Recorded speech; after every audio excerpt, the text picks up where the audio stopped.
Paliwanag nyo rin kung bakit dapat tayo mag-straight na. Kasi pag tayo hindi nag-straight PDP, nanalo yung mga bata ni Marcos, magbabayad utang yan. Siyempre, ginastusan ng administrasyon yung rally nila eh. Magbabayad utang yan. Pag sinabihan nila, actually dapat nga walang ganyan eh. Ganito lang kasimple ah.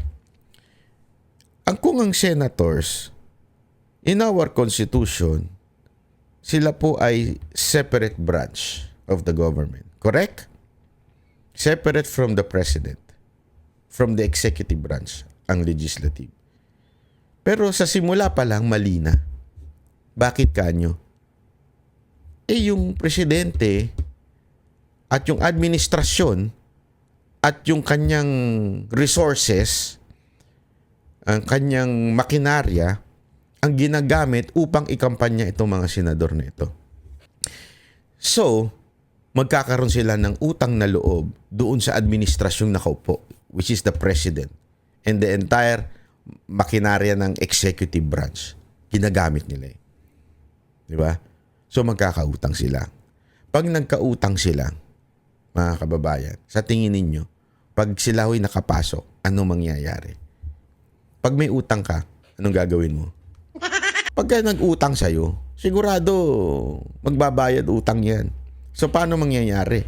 Yung mananalo sa slate ni Marcos, sigurado ako, babawi yan. Bayad utang yan. At i-impeach si BP Sara Duterte. They have no choice. Matik na po yun. Ngayon, if they impeach BP Sara Duterte, finish na. Finish na. It will be forever Marcos Romualdez, palitan na lang po yan. Mahirap na tibagin yan. The only people na makakatibag niyan ay si BP Sara Duterte. Kaya sinusubukan nilang lahat para matanggal si BP Sara Duterte at hindi na makatakbo pag na-impeach. Kasi yun po ang sanction nun eh. Hindi ka na makakatakbo.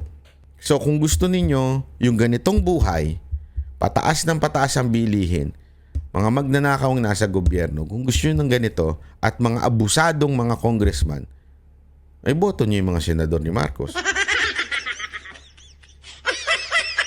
Pero kung gusto ninyong bumalik tayo doon sa 6 na taon na nangyari kay Pangulong Duterte, ilagay natin straight PDP.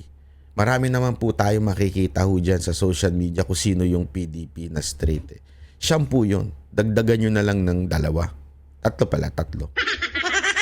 Hindi ka marunong magbilang ba? 3 pala, 3. Ako meron na ako pero sasabihin ko na lang yan pag malapit na. Okay?